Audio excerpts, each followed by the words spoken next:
It's hunting day, and today's target is General Kim Won-bong's own son. But why are the Empire's soldiers hunting the child of their own commander? Because he was born without mana in a world where everyone possesses magic. To a family obsessed with strength, a powerless son was nothing but a disgrace. So his own father ordered his execution. Lieutenant Zhang was sent to deal with the boy, but the child couldn't even put up a fight. Without hesitation, Zhang drove his sword through his stomach and tossed him off a towering cliff. The fall was so massive that not even Deadpool could have survived it. That night, the soldiers returned to make sure the boy was truly dead. After hours of searching, they finally found him, and what they saw left every one of them speechless. The kid had fallen from a cliff as tall as Everest with a huge hole through his stomach, yet he was calmly sitting there like nothing had happened. What? Suddenly, a green aura began radiating from his body. One of the soldiers panicked and charged straight at him, but the boy saw the attack coming, dodged it with ease, and knocked the soldier out with a single punch, leaving the entire squad stunned. As the others drew their swords, the kid pulled out 3 coins from his pocket and hurled them with such force that they pierced through 3 skulls at once. The remaining soldiers rushed in anyway, but the boy who had once been completely helpless was now destroying the Empire's elite troops. The last survivor quickly drew his gun and fired from the kid's blind spot. The boy casually avoided the bullet and even mocked him for being too slow. Grabbing the lieutenant by the throat, he smiled before finishing off the final enemy without suffering a single scratch. But what happened to this boy? How did someone with no magic survive that fall and suddenly become an absolute monster? This is Kim Taiju, and what the soldiers never realized was that during his fall, his consciousness was pulled into another world where he encountered an old man. That man was Tang Gun-ak, the legendary supreme poison demon, a terrifying master who had conquered his entire world by defeating everyone who stood against him. When their minds connected, they shared each other's memories and discovered they were actually the same person from parallel universes. The only difference was how their lives turned out. The old man became the strongest warrior in his world, while the boy was branded his family's greatest failure and was ultimately murdered. Tang then passed on all of his martial arts techniques, along with the secrets of Qi, before sending the boy back to his own body, prepared to become the strongest in his universe. The moment Taiju awakened, he immediately grabbed a poisonous plant and swallowed it whole. He began meditating, refining the poison into pure energy while focusing on becoming the Tang Gun-ak of his own world. That was why, when the soldiers found him, he was calmly meditating with a green aura surrounding his body.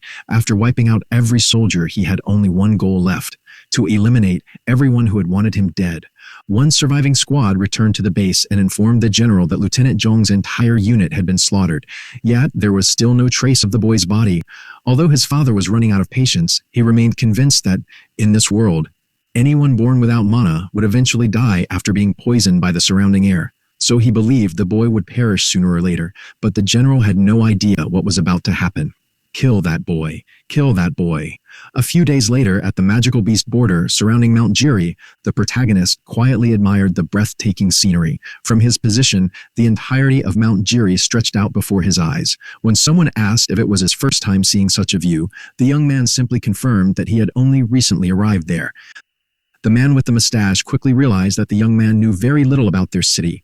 Back in 2026, Jiri had been nothing more than a small city in Korea before becoming part of the empire. Mount Jiri was overrun with magical beasts that constantly needed to be exterminated, which was exactly why the emperor had declared Jiri a free city. This brought countless benefits, including low taxes on magical beast materials and even the legalization of crime. By removing the law, the city rapidly grew wealthy, as awakeners from everywhere flocked there to hunt magical beasts. As the man continued explaining every little detail, our protagonist impatiently told him to get to the point. In the end, the old man simply warned Taiju that the city was packed with dangerous criminals because of its lawless nature. Taiju thought the man talked far too much, but he still liked him and appreciated the advice he gave. Just a few days earlier, Taiju had barely survived an attempt on his life. After leaving the hospital, he cut off all contact with everyone and began searching for a place where he could grow stronger. After giving it some thought, the free city proved to be the perfect destination. Since the empire had very little control over the city, it would be difficult for his family to discover where he was hiding. Even better, the area was filled with countless poisonous plants and creatures that would greatly assist his cultivation. Taeju was still inexperienced when it came to martial arts. By an incredible twist of fate, the boy who had nearly died encountered his counterpart from another world, the legendary Supreme Poison Demon. Taeju couldn't help finding it ironic that the woman who had tried to kill him had actually ended up giving him the greatest opportunity of his life. For now, while working as a porter in the mountains, he planned to quietly build both his strength and his savings until he could become completely independent. At that moment, the boss asked him what he thought about the strongest member of their party. The old man pointed toward the surprisingly young Lee Hyun-yul, a regular rank awakener. Someone at her level was considered an entire tier above the first lieutenant Taeju had killed. However, something about her behavior suddenly seemed strange. Without any warning, the awakener lost consciousness. Moments later, she collapsed to the ground after being bitten by a mutant three-striped mosquito, throwing the entire group into panic. Taeju, however, couldn't understand why everyone was making such a fuss. Just then, one of the party members stepped forward to deal with the situation. The red-haired mage raised her staff, gathered all of her mana, and unleashed a massive fireball. A violent explosion instantly followed, wiping out the terrifying mosquito. When Taeju asked why everyone had reacted so dramatically, the boss explained that the insect's venom could temporarily erase a person's mana. Some awakeners even passed out after being bitten, so everyone's fear was completely justified, as countless hunting parties had been wiped out because of a single mosquito. As Taeju searched through the memories of his martial artist counterpart, he recalled a poison that closely resembled the mosquito's venom. Taking advantage of the opportunity, he secretly examined the unconscious girl using the poison spirit art. What he discovered immediately caught his attention. At that very moment, one of the hunters suddenly began trembling, because this area was supposed to be completely free of mosquitoes. Because of that, Taeju turned to the team leader and suggested that retreating would be the safest option, and the leader agreed without hesitation. Just then, something began rustling through the tall grass. The sudden movement immediately put the leader on edge, so he ordered everyone to prepare for battle. However, it turned out to be nothing more than a long-tailed rabbit, a harmless creature at the very bottom of the food chain that was often used for experiments because it reproduced at an incredible rate. Seeing this, the entire party sighed in relief. They quickly convinced themselves that they had worried over nothing, but they couldn't have been more wrong. Before anyone had the chance to react, the team leader and the hunter standing beside him were instantly beheaded. In the blink of an eye, the party had already lost 2 members. The attackers were orcs, savage monsters that announced their arrival with deafening roars. Witnessing the sudden ambush, the mage immediately decided to distract the monsters and buy the others some time. The boss turned toward Taeju, but Taeju told him not to wait because he intended to remain behind. The old man argued that there was nothing porters like them could possibly do in a battle like this, but Taeju had already made up his mind to help however he could. Without another word, the boss picked up the unconscious young swordswoman. Taeju urged him to run at once, explaining that he would only provide whatever small assistance he could. With no other choice, the old man fled while desperately hoping his friend would survive. Moments later, Taeju noticed something unusual. The monsters were moving in perfect synchronization. Meanwhile, the mage continued firing, spell after spell, as she fought off the charging orcs. Suddenly, she spotted one of them rushing straight toward Taeju. Without hesitation, she firmly planted her feet and unleashed another attack. A single fireball was enough to completely incinerate the charging orc. Taeju instinctively covered his nose, disgusted by the overwhelming stench of burnt flesh. But then, he noticed something that made his expression change instantly. Taeju shouted for the woman to duck, and before she even understood why, a blade slashed toward her neck from behind. Meanwhile, within the peaceful celestial realm, beside a calm lake that radiated tranquility, the supreme poison demon reflected on everything that had happened since arriving there a month earlier. If it hadn't been for our protagonist, he would have remained trapped in his former world forever. Through the memories they shared, the old man had gained knowledge of Earth, allowing him to achieve enlightenment and finally ascend to a higher plane of existence. Even so, he couldn't help regretting his ignorance. After reaching this realm, he realized it was nothing more than a luxurious mental asylum. To his surprise, it was filled with all kinds of eccentric lunatics. In the poison demon's eyes, even the legendary sect founders and famous grandmasters were no different. Watching their complete lack of manners, he realized dedicating his entire life to reaching enlightenment had been a foolish decision. Even so, he had to admit that sharing a soul with his younger counterpart had been an unexpectedly enjoyable experience. As a result, the old man found himself wondering how his successor was doing. Although they were technically the same person, their different lives had shaped them into complete opposites. One had become a feared and respected master, while the other had been branded a failure. Because of that, the old man sincerely hoped the knowledge he had passed down would help Taiju change his fate. To surpass the strongest warriors in his world, Taiju had to reach the 7th star of his newly learned poison martial art. The old man began imagining the day he would reunite with his younger self and all the things he could still teach him. But while he was lost in those thoughts, something suddenly came flying toward him. It was none other than the Sword Immortal, who had decided to provoke the poison demon for daring to ridicule swordsmanship despite relying on thrown daggers. Without another word, the old man who had abandoned enlightenment rushed straight at his rival with knives in both hands. Meanwhile, back on Earth, as the orcs were being reduced to ashes, the female mage noticed something was terribly wrong. Even so, she didn't have enough time to react to the blade rushing toward her. Seeing how helpless she was, Taiju had no choice but to step in.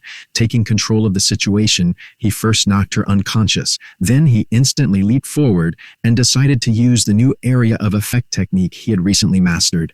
In the next moment, countless coins stormed across the battlefield as he unleashed the flying dagger art. Dagger burst. The towering orcs were immediately overwhelmed by the lightning-fast barrage. The deadly coins smashed through them with incredible force, dropping the monsters one after another. Moments later, the martial artist landed back on the ground. He was pleasantly surprised to discover that a single strike was enough to bring down an entire orc. Taiju then turned his attention to the mage he had accidentally knocked unconscious. However, he couldn't allow word to spread that someone without a mana mark had single-handedly wiped out a group of orcs.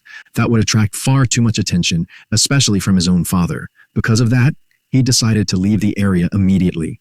As he escaped, Taiju reflected on how much meeting the old man had completely changed his life, since someone born without mana would never have worried about things like this before. Determined to leave behind no evidence of his presence, he carefully collected every weapon he had thrown. Cleaning up after using his throwing techniques was always a hassle, since every projectile had to be recovered, and replacing them was expensive. While thinking about obtaining a retrieval technique after reaching the 7th star, he suddenly realized one of his coins was missing. He immediately began searching for it.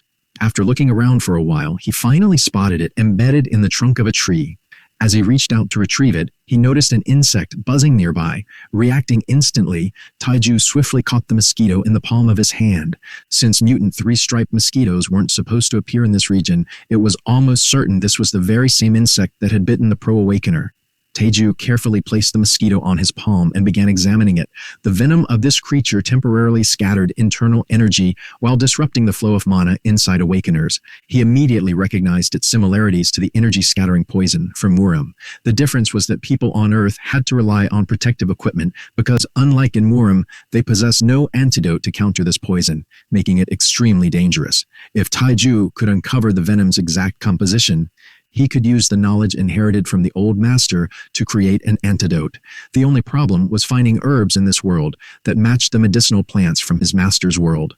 Taiju then decided to do the only logical thing: eat the insect in his hand. Without a second thought, he tossed the mosquito into his mouth and swallowed it whole. After analyzing its poison, he realized it was identical to the one from Muram.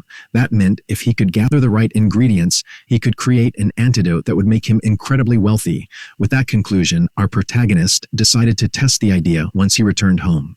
Just then, a strange sound caught his attention. Taiju immediately turned toward it, only to freeze in shock. Standing before him was an elite orc, a monster that should never have appeared in this area. Judging by its expression alone, the creature was thirsting for blood. As the monster roared that it would exterminate every human, Taiju couldn't hide his surprise at both its enormous size and its ability to speak. Elite monsters were essentially the awakener equivalent among magical beasts. Even worse, an elite orc had no reason to appear here, meaning something unusual was happening on Mount Jiri. Without wasting another second, the orc swung its massive weapon. Taiju instantly dodged out of the way. The sheer force of the attack devastated everything around it. Even the old man couldn't help being impressed by such overwhelming power, comparing it to that of an expert-ranked monster. There was a very high chance that none of Taiju's coins could even pierce the creature's hide. Even so, he decided to test it for himself. He immediately activated the flying dagger art, Swift Strike, launching 3 coins toward the monster at blinding speed. The projectiles struck their target but came to a complete stop the instant they made contact. The outcome wasn't surprising at all. Even the poison demon's strongest hidden weapon technique had failed to damage the elite monster. Since his area of effect attack would spread the impact even further, Taiju concluded that the Blood Seal Poison Palm would be his best option. At that moment, the monster let out a thunderous roar. That was when Taiju realized he had been hesitating. He was certain his former self would be ashamed if he saw him doubting himself before the battle had truly begun. Taiju realized he had grown overconfident after defeating the previous group of orcs so easily. No matter how terrifying the enemy before him was, he would continue fighting until he won. After all, this was the path walked by the Supreme Poison Demon. With that resolve, he unleashed the Blood Seal Poison Palm. The elite orc immediately raised its gigantic steel axe to block the attack. The monster's massive weapon collided directly with Taiju's bare palm. Pushing himself beyond his limits, Taiju unleashed every ounce of his strength, and a massive explosion erupted from the clash. When the dust settled, the giant axe had been damaged, but only one fighter had fallen to one knee. Taiju hadn't even managed to leave a scratch on the orc itself. Even so, he refused to give up and prepared to keep attacking until the monster finally fell. At that very moment, a lightning-fast blade flashed through the air. In an instant, the elite orc was sliced apart by countless invisible cuts. Taiju stood there in complete confusion. Even the monster itself had no idea what had happened. As its body exploded into pieces, Taiju realized that if the elite orc hadn't appeared, he would have already escaped long ago. He immediately began thinking of an excuse to give the person who had saved his life. Just then, the mysterious man asked whether Taiju was the one who had killed the orc. He then dismissed the idea himself, saying that since Taiju had no mana mark, he was nothing more than a powerless non-awakener who could never have defeated such a monster. Taiju didn't know how to respond under the pressure of those icy eyes. The man standing before him was Lee Yun-seong, a standing committee member better known as the vigilante captain and the guildmaster of Nogodan. He demanded an explanation. Taiju immediately realized that only someone of great status could possess such overwhelming presence, confidence, and strength, so he carefully chose his words. Just as he was about to answer, the boss suddenly stepped in. However, the middle-aged man wasn't worried about Taiju at all. His only concern was the luggage, and fortunately, the porter carrying it confirmed that everything was safe. When the boss mentioned that someone had saved them, the bearded man finally turned to see who it was. The moment he did, he instantly recognized Lee Yun-seong. The vigilante captain immediately ordered the forces arriving behind him to summon the cleanup team. Unlike the rest of the empire, the Free City answered to its own autonomous committee instead of the emperor, and Lee Yun-seong was one of its voting members. He also served as the guildmaster of Nogodan, the man responsible for maintaining the city's security, and on top of that, he was a master rank awakener. As the boss explained that every porter paid protection fees to Nogodan, the guildmaster coldly ordered him to be quiet. The bearded man quickly apologized for talking too much, before telling Taiju to properly thank the person who had saved him, which he immediately did. Lee Yun-seong then asked whether Taiju truly had nothing to do with the massacre of the orcs, considering he was only a porter. Taiju confirmed that he wasn't involved, explaining that after the mage collapsed from mana exhaustion while defeating the orcs, he had been left alone with the elite monster. At that moment, Lee Yun-seong's subordinates informed him that the surviving members had been secured and the cleanup team had already been called. The vigilante captain prepared to leave, but before doing so, he had one final warning. He advised the newcomer never to cross him on one of his bad days or cause trouble within his city. Then, laughing like a madman, he walked away, making it clear that Taiju shouldn't expect the same mercy if they met under different circumstances. Once the committee member disappeared, the old boss finally let out a sigh of relief. He seriously warned Taiju never to provoke a man who had the power to make life in the Free City unbearable. Taiju replied that Lee Yun-seong didn't seem like such a bad person, only for the boss to reveal that he was actually a corrupt official who gladly accepted bribes and deliberately ignored certain crimes.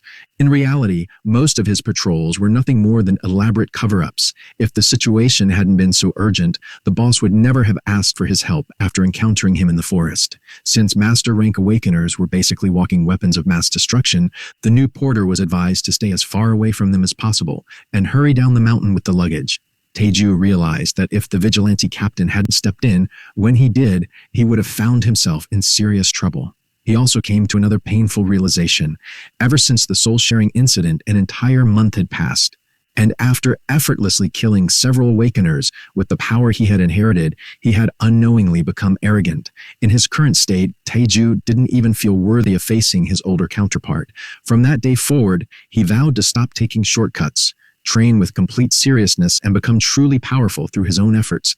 The free city of Gori boasted an almost flawless urban infrastructure. However, it suffered from one major problem. It had almost no hospitals, since no skilled doctor was willing to risk living in such a dangerous place. Most of the people offering medical treatment in the free city were actually quacks hiding from the law. Because of that, drugstores and pharmacies became incredibly common throughout the city. Pharmacists were even granted the authority to write prescriptions and distribute medicines approved by either the government or the autonomous committee. Some of them earned massive fortunes because people trusted them far more than the city's shady hospitals. With that in mind, Taeju decided to sell the antidote he had developed for the mutant three-striped mosquito. The past month had been exhausting. He spent his days working as a porter, his free time gathering medicinal herbs, and every night training in martial arts. On top of that, he had been forced to reach the third star of his poison martial art because preparing the antidote required extremely delicate control. Still, all that effort had made him much stronger, meaning he was no longer someone who could be easily defeated. And if everything went according to plan, Kim Taeju was about to earn himself a small fortune. As soon as he entered the shop, he was greeted by the staff of Bok's drugstore, and the woman at the counter politely offered to help him find whatever he needed. Taeju explained that he had actually come to meet the owner. His answer immediately caught the woman off guard. He then revealed that he wasn't there as a customer, but as someone looking to sell a product. A man working in the back overheard the conversation and slowly walked over. Taking a deep breath, Bok Hong Pyo, who also happened to run his own orphanage, introduced himself as the owner and CEO of the drugstore. Taeju greeted him respectfully before explaining that he had come to sell a homemade medicine. Hong Pyo had grown tired of hearing claims like that, since a new scammer knocked on his door almost every day. Without hesitation, he rejected the offer and told the newcomer that if he wanted to earn money, he should head to the labor market instead. However, the moment Taeju mentioned that his medicine was an antidote for the mutant three-striped mosquito, Hong Pyo's expression immediately changed. For a second, he even wondered if he had misheard him. Taeju calmly repeated that it was indeed a cure for the mutant three-striped mosquito. Instantly, Hong Pyo became interested. Taeju further explained that it was an oral medicine that could be taken before exposure. When he added that its effects lasted for nearly 10 hours, the old pharmacist became even more irritated. He couldn't believe the young man wasn't even trying to make his scam sound realistic. Unbothered by the reaction, Taeju calmly placed 2 more bottles on the counter. He handed over his business card and told them to contact him if they changed their minds after testing the medicine. They had until midnight to make a decision. With that, Taeju walked out of the store, casually stating that if they didn't contact him before then, he would simply sell the antidote to someone else. Everyone inside the shop was left speechless. To them, he looked like nothing more than a complete lunatic. At that moment, another customer picked up one of the bottles with genuine curiosity. It was Park Jin-soo, the leader of his own raid team, a regular customer at the shop, and someone who loved experimenting with medicine. He asked Hong Pyo whether the antidote could actually be real. The owner looked at him for a moment before replying that he couldn't give an answer yet. According to him, the truth would only be revealed after the medicine had been properly tested. Even so, Hong Pyo wasn't expecting much, considering not even the empire's greatest pharmaceutical companies had managed to develop a cure for this poison. However, it was the seller's confidence that truly caught Hong Pyo's attention. The woman at the counter quickly told the customer to put the bottle back, but he insisted that someone had to test it anyway. Hearing that, the old owner immediately turned around in horror. He began shouting at his longtime customer for casually drinking an untested medicine from a complete stranger, but after swallowing it, Jin-soo simply stated that the bottle contained nothing more than plain water. Hong Pyo was left speechless. Since Jin-soo had plenty of experience with potions and medicine, the owner asked whether he really hadn't felt any effect at all. Jin-soo shook his head in disappointment and repeated that he hadn't noticed a single reaction, meaning it was probably just water. With that, he dismissed Taeju as nothing more than a scam artist and advised Hong Pyo to throw away the remaining bottles. Even so, the old pharmacist couldn't completely shake the feeling that the young man wasn't just another one of the countless scammers who visited his store every day. Soon afterward, Jin-soo finished buying everything he needed. He and his team were heading out to hunt frogs, and testing the medicine had already made him late. Although the supplies were quite expensive, he casually paid the full amount in cash. After completing his purchase, Jinsu said goodbye and left the shop with his companions. Hong Pyo reminded them to stay safe, still convinced that Taiju was a fraud because creating an antidote to mutant mosquito venom should have been impossible. Later that day, a fierce battle broke out. White beasts rampaged across the battlefield without warning. Jinsu immediately activated shield reinforcement, successfully blocking an attack from a blade-toothed marten, a monster that wasn't supposed to exist in this region. At the same time, one of his teammates tightened her grip on her sword and charged in for the kill. She urgently told the team leader that they needed to retreat immediately since they finally had an escape route. However, the warrior admitted that she had already been bitten by a mutant mosquito and that the paralysis would begin taking effect soon. Her companion asked her to hold on just a little longer, promising they would be safe as soon as he dealt with the last marten standing in his way. But then he witnessed something horrifying. A swarm of mutant mosquitoes had appeared. If Jinsu received any more bites, the venom would overwhelm his body, leaving him completely paralyzed. And if he collapsed, the rest of the team would be left helpless against the monsters. He began to fear that the poison had already started affecting him as his shield gradually weakened. Confused, he wondered what had gone wrong when they had taken every possible precaution before entering this bug-infested area. The entire raid team had been caught completely off guard when the blade-toothed marten suddenly appeared inside the mutant frog's territory.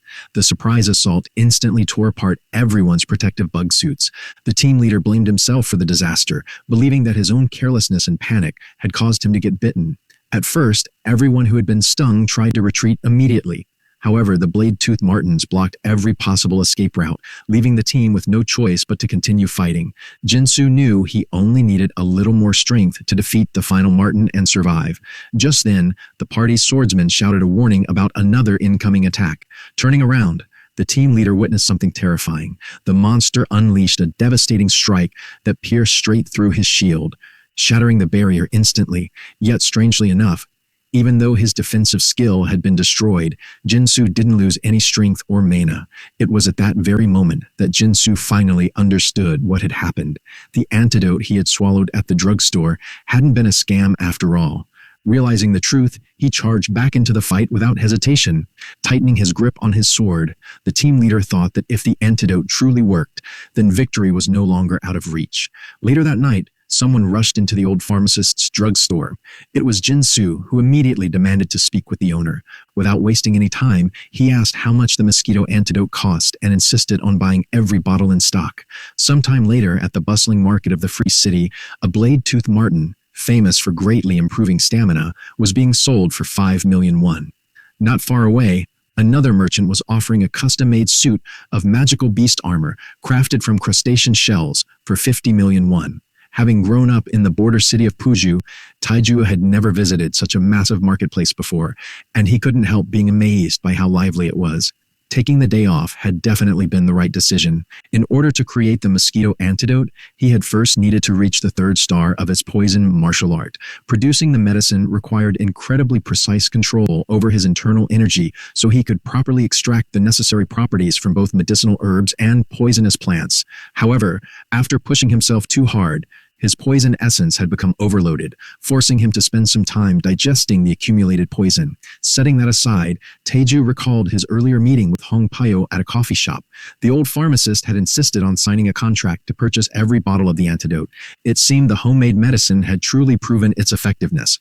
Hong Pyo confirmed this himself, explaining that the antidote would completely change the way hunters operated on the mountain before apologizing for calling Taiju a crazy fraud. Brushing it off, Hong Pyo then asked how many bottles Taiju had already produced. When he heard there were 60,000 bottles in stock, the old man immediately asked what they would do after selling out. Taiju simply replied that he would make more. Hearing that, Hong Pyo presented him with a contract. The official production cost would be set at 10,000 won per bottle, allowing them to sell each one for 50,000 won while covering every additional expense. Since producing each bottle only cost Taiju around 100 won, he couldn't hide his satisfaction, quickly calculating that the entire stock would generate 3 billion won in sales. After discovering that the city's tax rate was only 10%, he appreciated the benefits of living in a lawless free city even more. Taeju then proposed changing the agreement by granting Beck Drugstore exclusive selling rights for an entire year with a 30% discount. However, Hong Pyo immediately argued that the offer was far too generous. In response, Taeju reminded him that he also served as the director of an orphanage. Everyone said the old pharmacist was practically a father to the city's orphans because the drugstore funded the orphanage's operations. Taeju explained that the discount was simply his way of helping the children in exchange for a workshop where he could manufacture the antidote. Deeply moved by his generosity, Hong Pyo assured him that he already had the perfect place in mind. With that, the two of them officially finalized the deal. After securing both the contract and a hefty paycheck, Taeju headed to the city's famous marketplace to search for new equipment. He wandered through countless stalls looking for anything worthwhile. Just then, someone suddenly called out, asking if he was interested in buying a weapon. When Taeju looked over and asked if he was talking to him, the merchant confidently replied that his shop sold the finest weapons in the entire city. The giant bald blacksmith struck a dramatic JoJo-style pose and even offered our hero a special discount simply because he thought Taeju was handsome. Completely creeped out, Taeju immediately said he wasn't interested in buying anything. Grabbing him by the shoulder, the blacksmith refused to let him leave and insisted that the fresh meat at least visit his lonely workshop. At first glance, the blacksmith looked like nothing more than an average craftsman, but he was effortlessly pushing around someone who had already reached the 3rd star of martial arts. That alone made Taeju realize he was most likely a hidden master craftsman. A little later, after looking over the shields, swords, hammers, and daggers displayed throughout the shop, Taeju was asked what he thought of the collection. Seeing the admiration in his eyes, the blacksmith proudly declared once again that he was the greatest craftsman in the entire city. At that moment, Taeju activated his poison martial art to carefully inspect the weapons. The blacksmith hadn't been exaggerating. Despite his unusual appearance, every single weapon he had forged was of exceptional quality. Impressed by the craftsmanship, Taeju immediately placed an order for 100 of the weapons shown in the design he had drawn. After examining the willow leaf flying daggers, the blacksmith became curious about their unusually small size and asked whether they were meant for personal use. The bald craftsman then explained that for daggers like these to reach their full potential, they would have to be forged from monosteel. Taeju asked if he could handle the commission. The blacksmith confidently agreed, but admitted that the order couldn't be completed right away because he was short on materials. After carefully calculating the total and applying the special handsome customer discount, the blacksmith quoted a final price of 250 million won with a required 10% deposit. Spending that much money on 100 disposable weapons didn't surprise Taeju in the slightest, so he decided to pay the full amount immediately. Pleased with the deal, the blacksmith promised to send him the first completed sample as soon as it was ready before seeing him off. With his weapons taken care of, Taeju's next priority was finding suitable armor. Since he needed clothing with enough pockets to carry all of his hidden daggers, he initially thought about wearing a robe just like the old master. But after imagining how ridiculous he would look dressed like that in the modern world, he quickly gave up on the idea and decided to find something more practical. As he wondered what kind of outfit would suit him, someone suddenly walked up to him. Taeju looked over with curiosity. A woman with fox ears handed him a flyer, announcing that Flame Boutique had just released its newest collection and was currently showcasing a selection of leather coats. Taeju instantly realized that a long leather coat would make the perfect modern replacement for the traditional robe. Meanwhile, elsewhere in the city, two young women continued strolling through the streets until a massive castle finally came into view. The long-haired girl couldn't help commenting on how ridiculous it was for a city in the modern era to still be surrounded by castle walls. Her short-haired friend agreed, explaining that the area inside was reserved exclusively for the city's most influential people and could only be reached by boat. The young woman criticizing the wealthy elite was Jo Yoon-hee, the heir to the Baekdu group and a cadet at the military academy. The friend walking beside her found Yoon-hee rather intimidating and asked why she had traveled all the way to the Free City just to buy a fox leather coat. It turned out the coat was crafted from the fur of the rare Siberian illusion fox, giving it outstanding defensive abilities while making it comfortable to wear in both winter and summer. After hearing that, her orange-haired companion agreed that the coat was definitely worth spending an entire day off to buy. Although her grandfather, the chairman, had given her a black card, Yoon-hee refused to use it, insisting that she would pay with her own money. Just then, the train finally arrived at Guri Market. As the passenger stepped off, the military academy cadet told Secretary Kim that they shouldn't waste any time and should head straight for the boutique. Meanwhile, back with our protagonist, Taeju decided that a leather coat would suit him much better than a traditional robe. A short while later, he entered the boutique and explained that he had received one of their flyers outside. Secretary Kim immediately became suspicious, assuming he had also come to buy the same coat. At that moment, the shop owner warmly welcomed him to Flame Boutique, but after getting a closer look, she realized he seemed strangely familiar. Taeju couldn't recognize the woman standing before him, but she instantly remembered him as the porter from before. She explained that they had been in the same hunting party during the orc attack a month earlier. After finally recognizing her as the mage from that day, Taeju asked why she was working there. She smiled and explained that running the boutique was actually her main job, while working as a mage was simply a way to earn extra income. She then admitted that she had been searching everywhere for him. Hearing that, Taeju immediately tried to leave. Since he had deliberately allowed everyone to believe that the mage had defeated the orcs, he wanted to stay as far away from the spotlight as possible. He also wasn't ready to deal with the truth now that she had regained consciousness, fearing she would ask questions he couldn't answer. But just as he was about to walk away, she stopped him. The mage simply wanted to know whether he had truly been the one who saved her life. When Taeju suggested that she had only collapsed after exhausting all of her mana, she decided to go along with the story, realizing her savior clearly had secrets he wanted to protect. Taeju continued denying everything, but the woman suddenly began trembling. With tears welling up in her eyes, she sincerely thanked him from the bottom of her heart. Because of him, she had at least been able to recover the bodies of both her team leader and her boyfriend. As she broke down crying, Taeju had no idea how to respond. There was no denying that he had saved her life. But the real reason he had stayed behind was simply to test his own abilities. To him, that selfish motive made him feel completely undeserving of her gratitude. At that moment, Secretary Kim angrily scolded the shop owner for making her lady wait any longer. The mage immediately apologized. Then, without warning, she suddenly dropped to her knees. Bowing her head, she apologized once again and admitted that she could no longer sell them the coat.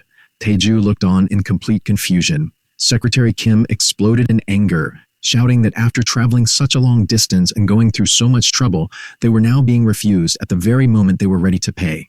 The mage apologized once again, explaining that although she genuinely wanted to sell them the most valuable item in her boutique, she had found someone who needed it even more. She even promised to compensate both the lady and her secretary for the inconvenience. However, the military academy cadet had already heard enough. She calmly stopped Secretary Kim before she could continue yelling any further. The young lady quietly decided to leave. As her secretary continued complaining about how frustrating the entire situation was, she calmly replied that it really wasn't a big deal. After the two of them walked out of the boutique, Taeju began worrying that he might have unintentionally caused unnecessary trouble. When the mage insisted that she should be the one apologizing, Taeju asked why she had suddenly decided not to sell the coat. Hearing that, she smiled and remarked that people must always tell him how terrible he was at understanding others. After all, he still hadn't realized what she was trying to do. The mage had intended to give him the expensive coat as a gift. Taeju was completely caught off guard. She explained that she wanted to repay him for saving her life by giving him the silver fox leather coat. Taeju immediately refused, saying that his actions back then had been driven by selfish reasons and that saving her hadn't even been his main objective. But the mage simply shook her head. She told him that his intentions didn't matter, because in the end, he had still saved her life. If he truly wanted to repay her, then he should continue saving more people so that no one else would die in vain like her boyfriend had. It was the first time anyone had ever shown Taeju such genuine gratitude. Having spent his entire life surrounded by cruel people, he found himself overwhelmed by an unfamiliar emotion because of her words. Even so, he didn't dislike the feeling at all. In the end, he gratefully accepted the gift. Overjoyed by his decision, the mage immediately hurried off to take his measurements. Meanwhile, in the Lost Soul realm, the old man had become painfully bored. The sword immortal, Dongbin Sonin, had absolutely nothing to do in what felt like an endless retirement home. To him, everyone there dressed the same, acted the same, and even looked the same. Only one person stood out from the crowd. Despite also coming from Murim, the supreme poison demon was completely different. He had changed his hairstyle and even started making clothes inspired by the other world. Either he had finally gone insane after entering this realm, or he had always been crazy from the very beginning. Having grown tired of being bored, the Sword Immortal decided to ask him to teach those tailoring skills. After thinking it over, he finally came up with a plan.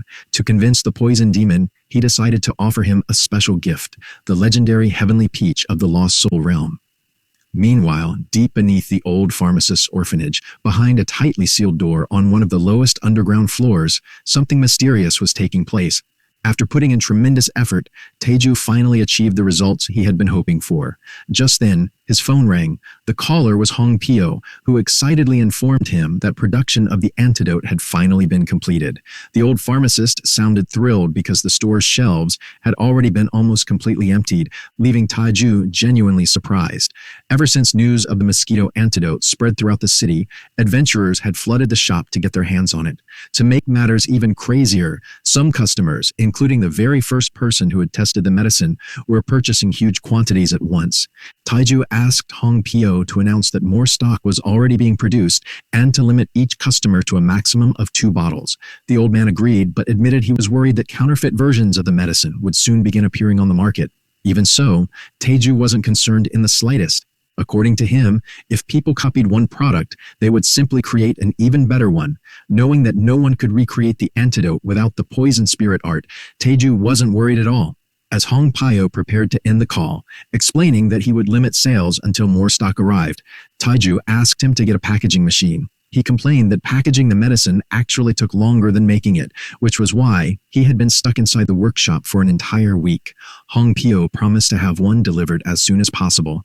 Meanwhile, outside the room, 2 orphans argued over whether the person inside was a ghost or just a homeless beggar who needed to be chased away. The boy confidently assured the little girl that there was no such thing as ghosts in their secret hideout, and that it was probably just a vagrant they should kick out. Suddenly, something moved, startling both children. The sealed door slowly opened and a mysterious figure emerged from the smoke with an intimidating presence. The moment the suspicious-looking man spoke, the children's faces turned pale with fear. Convinced they had just encountered a ghost, they immediately screamed and ran for their lives from the smelly monster. After spending countless hours bottling medicine, Taeju couldn't help feeling offended that the kids had called him names. He seriously doubted he smelled that bad, even though he hadn't taken a shower for 7 straight days. Then he remembered he had promised to meet his old boss because one of the workers had suddenly quit, and if he stopped to shower now, he might end up arriving late. Just then, someone approached him. It was a young woman. She explained that her father had told her Taeju had signed a contract with him to develop a special antidote. Taeju introduced himself as Kim Taeju before asking who she was. The woman revealed that her name was Baek Se-young and that she worked at the orphanage. She had come to investigate the ghost the children had been talking about. Se-young also handed him a special delivery. The moment Taeju looked at the label, he realized it was the prototype weapon the blacksmith had promised to send. After thanking her, Se-young politely asked him to continue getting along well with her father. As she prepared to leave, she begged him to take a proper shower before stepping outside the orphanage and then went on her way. Once she was gone, Taeju couldn't contain his excitement and decided to inspect the prototype flying daggers before doing anything else. Opening the package, he found a handwritten note tucked inside. It was from the blacksmith, who cheekily asked him to let him know if the prototype needed any improvements. Taeju had absolutely no interest in that kind of nonsense, so he immediately tore the note into pieces. Feeling much better afterward, he picked up one of the daggers for inspection. He was extremely satisfied with the craftsmanship. The blade was razor sharp, incredibly durable, perfectly balanced, and comfortable to hold. Seeing how flawlessly the weapons had turned out, Taeju became even more excited to receive the leather coat. Remembering that the mage had offered it to him for free, he decided that now he finally had enough money, he would do the right thing and pay for it instead. Suddenly realizing he was running out of time, Taeju hurried off to take a shower. Later that day at the Magical Beast Border Zone on Mount Jiri, the protagonist finally met up with the rest of the hunting party. He immediately greeted his old boss, who welcomed him with open arms. Taeju apologized for arriving late, but the boss smiled and explained that they had only just arrived themselves before thanking him for showing up on such short notice. Just as our hero told the boss that he was only returning the kindness he had once received, someone rudely interrupted them.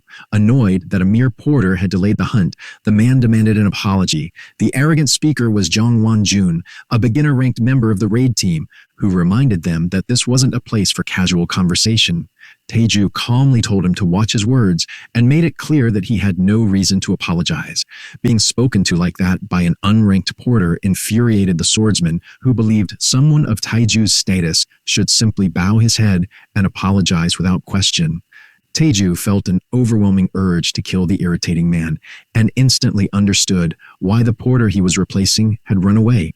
At that moment, he was reminded that breaking the contract carried a heavy penalty, so he forced himself to stay calm despite the endless insults being thrown his way. Having endured ridicule his entire life, Taeju decided to swallow his pride and reluctantly apologized. Just then, the other party members told the swordsman to stop wasting time, pointing out that he looked ready to cut the porter down on the spot. As the boss began apologizing to Taeju for everything, the team leader ordered the entire group to move out. Taeju couldn't help finding it strange that they were attempting a raid that normally required 15 people with a team of only 7. He warned them that even though the mosquito antidote had recently made it popular to reduce party sizes, this particular mission still required more manpower. The swordsman immediately snapped at the porter for daring to question them, but Taeju calmly stated that if the raid proved too dangerous, he wouldn't participate. Hearing that, one of the party members scoffed, saying they had heard enough from someone who was destined to die anyway. That comment immediately caught Taeju's attention. Wonjun then decided he should kill the arrogant porter on the spot. The team leader, Kwon Dong-seok, quickly reminded him that they still needed the porters, though he also warned Taeju that he would personally kill him if he kept talking back. Wonjun mocked the porters of the free city, claiming they must have easy lives, because he had never seen one arrogant enough to question a raid team's numbers. The team leader jokingly remarked that if they continued insulting the porter, he might actually run away. Wonjun simply replied that if that happened, he would just kill him instead. Taeju was finally reaching his limit and began wondering whether he should simply eliminate these trashy people instead of silently enduring their abuse, especially now that he possessed enough strength to do so. At that point, the team leader ordered everyone to drink their mosquito antidote before setting off. The boss quietly apologized to Taeju once again for all the trouble. Taeju assured him that everything was fine before asking if they would really be all right with only 7 members. Today's destination was the Blade-Tooth Marten hunting grounds, and thanks to the mosquito antidote, hunting parties no longer needed as many members or even protective bug suits to enter the area. The boss smiled and said it was reassuring to have 2 beginner-ranked awakeners on their side before handing Taeju a bottle of the antidote. Accepting his own creation with a faint smile, Taeju couldn't help thinking about just how many lives it had already saved. Taeju couldn't help remembering the mage's words. She had told him that if he truly wanted to repay her, all he had to do was save more people from dying needlessly. Although his newfound abilities were already protecting countless hunters from the mutant mosquitoes, they had also begun changing him. Twice now, Taeju had seriously considered killing his own party members without feeling the slightest hesitation. The biggest reason for that was his connection to the supreme poison demon. The old master had never been someone who forgave his enemies. Anyone who wronged him was simply eliminated without mercy. Through their soul sharing, Taeju had inherited that same venomous mindset. Even so, he didn't reject the change, knowing he had been far too weak to survive in this world with his old personality. Taeju quietly told the boss to stay close to him, but the old man tried to argue that, despite their unpleasant attitudes, staying near the Awakeners would still be much safer. Taeju firmly insisted he wasn't joking. He could sense an ominous presence lurking deep within the forest. Somewhere ahead, a terrifying monster had already fixed its claws on the group. Meanwhile, back in Murim, the Juge clan's estate burned in flames as the man responsible for the massacre finally revealed himself.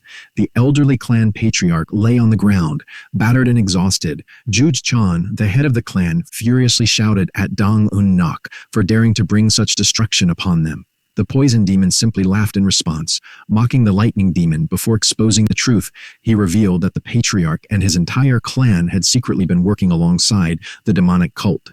Juge Chan desperately denied the accusation, insisting they were one of the 5 great clans and had been framed, but the poison demon calmly replied that followers of the demonic cult were nothing but liars before tossing something onto the ground.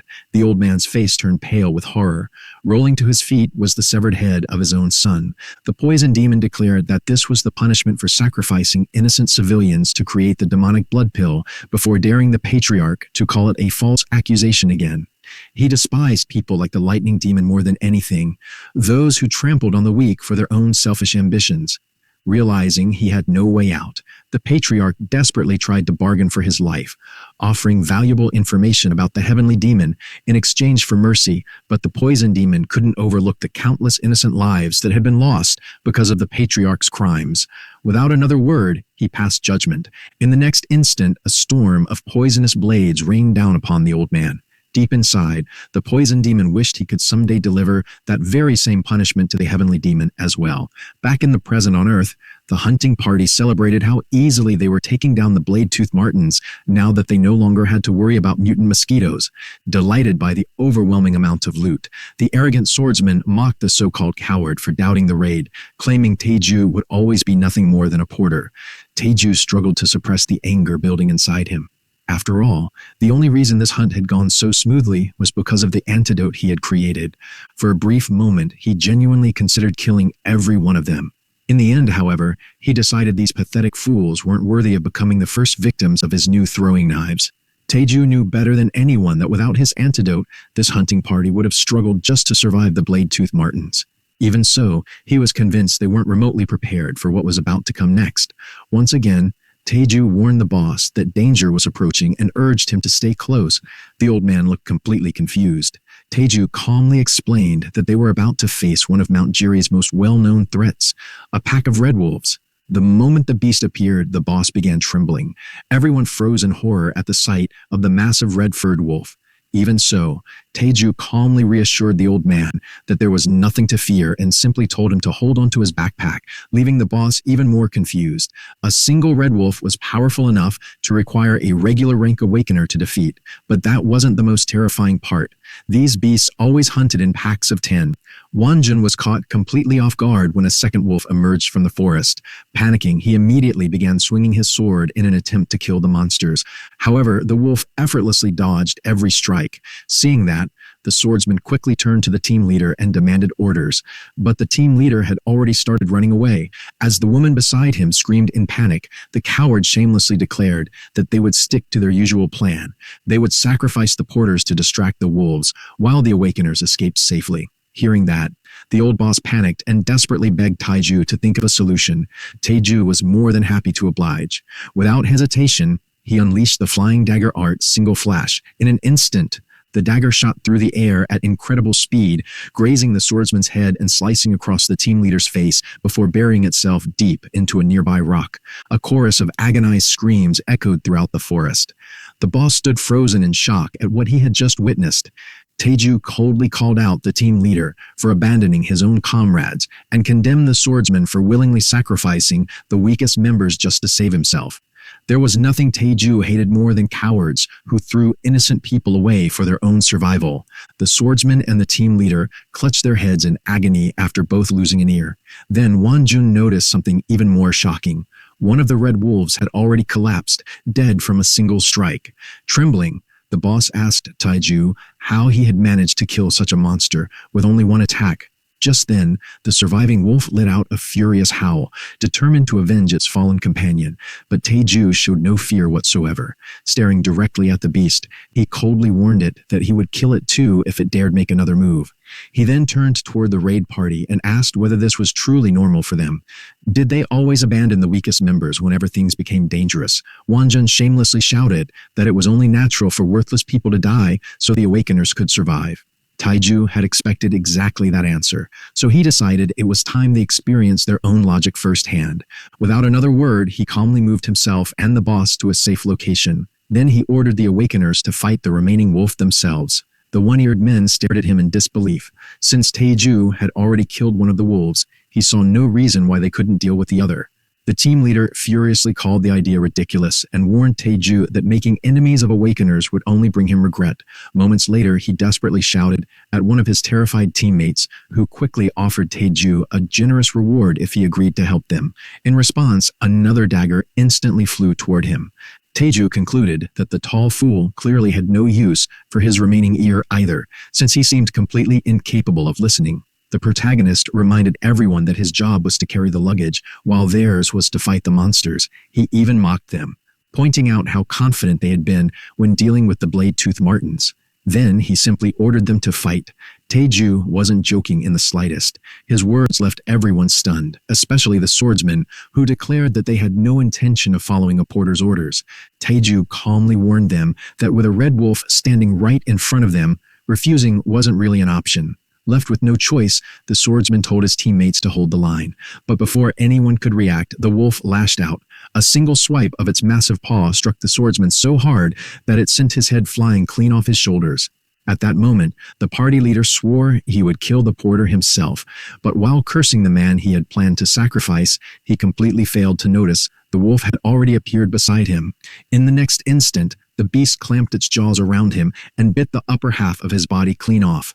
The remaining two women immediately turned and ran for their lives, but one of them was instantly caught and torn apart.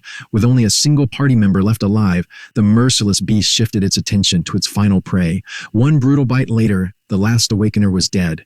The wolf slowly turned its gaze elsewhere. After all, one more target still remained. The boss grew pale as the monster stared at him like its next meal. Taeju let out an annoyed sigh. He had originally planned to spare the beast if it had chosen to flee, but after slaughtering a few insignificant people, it had clearly become overconfident, despite witnessing the overwhelming difference between itself and him. That left only one choice. Taeju decided to kill it. Gathering all of his power, he unleashed the blood seal, Poison Palm. A terrifying shockwave exploded outward, shaking the entire area as if it reached the heavens themselves. The boss could only stand there speechless. He never imagined that someone without mana could possess such monstrous strength. In that instant, everything finally made sense. Taeju had been the one who wiped out the orcs before, and he had deliberately given all the credit to the mage to keep himself hidden. Realizing he now knew the truth, the boss began wondering what Taeju intended to do with him. Terrified, he dropped to his knees and begged for his life. Taeju calmly assured him that he had no intention of hurting him. The old man immediately let out a sigh of relief. When Taeju asked if he had been injured, the boss replied that he was completely fine. Taeju then asked him for a single favor. One cold glance was enough to convey the message. Shivering, the porter instantly understood that he was expected to keep everything he had witnessed a secret. With nothing more to say, the two quietly made their way down the mountain, leaving the bodies behind to rot beneath the sun. As Taeju walked, he recalled his battle with the first lieutenant and realized he felt no guilt, knowing the beasts would eventually consume the corpses. His mind remained completely clear. Neither he nor his counterpart, the supreme poison demon, could ever tolerate people who sacrificed the weak for their own survival. To him, people like that were no different from the members of the Jugi clan. Meanwhile, inside Ujie Pharmacy's headquarters, located within Gori Castle, an important meeting was taking place in the conference room. Everyone inside the conference room was stunned after learning that their sales had dropped by 50%. Before long, they began placing the blame on Taeju and Hong Payo. Ever since Beck Drugstore introduced the mosquito antidote, customers had been flocking there instead. The overweight executive slammed the table in frustration, shouting that they had ignored the problem for far too long and should have crushed their small competitor before it became a threat. Oh Banbok, president of Saiji Pyong, reminded everyone that although they controlled most of the pharmacies in the city, with Chonwong owning the rest, Beck Drugstore was the only one that had refused to bow to them. President Lee Gil-ho of Gorgei Nori Drugstore blamed the autonomous committee for protecting Hong Payo simply because he ran the orphanage. Nambok fired back, telling the overweight man to stop complaining and come up with a real solution instead, nearly starting another argument. Before things got out of hand, Jo Hun-seok, the representative of Ujie Pharmacy, stepped in and calmed the two men down. He reminded them that constant fighting wouldn't solve anything and urged everyone to work together honestly. He began by admitting that his own company had already failed.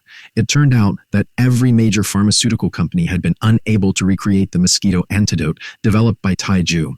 Even so, Nambok confidently declared that his company would eventually crack the formula if given enough time. One of the others immediately snapped that they didn't have that luxury and insisted they needed an immediate solution before their businesses went bankrupt.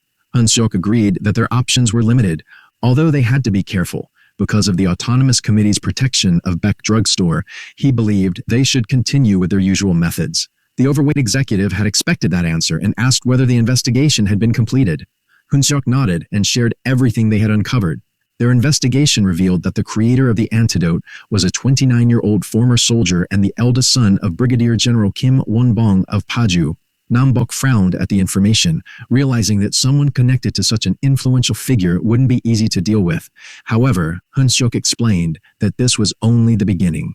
According to their investigation, Taiju was a Manhwa reject who had been cast out by his family before joining the military. His father had remarried a Japanese woman who wanted him dead and already had 2 sons of her own. The overweight executive immediately guessed that Taiju had run away from home. Hunseok confirmed the theory and announced his plan. He intended to personally meet Taiju and offer him a deal far more profitable than the one Hong Pyo had given him. If Taiju refused, they would simply resort to their usual bloody methods. Later that same day, at the Imperial Army's Magical Beast Defense Corps on Mount Jiri, someone knocked on the commander's office door. The commander asked whether the requested intelligence had arrived. The officer confirmed that it had, and explained that the information had been provided by the Free Cities Autonomous Committee. After reviewing Taeju's file, the commander realized he was none other than General Kim's Manhwa reject son. In the past, the military had tried to secure a supply contract for the antidote, but had been turned down by the Free City. However, since the inventor had once served in the military, there was still a chance to negotiate. If the army could obtain the antidote, it would be able to launch a massive subjugation campaign before the next magical beast wave arrived. Confident that a father and son would still have some connection, Master Rank Lieutenant General Oh In-sang immediately ordered that a meeting with General Kim be arranged. And that's where this insane chapter ends. Taiju is getting stronger, building his own company and making enemies everywhere he goes. But with powerful organizations now targeting him, things are only about to get crazier. If you enjoyed this recap, don't forget to like, subscribe, and comment for part 2.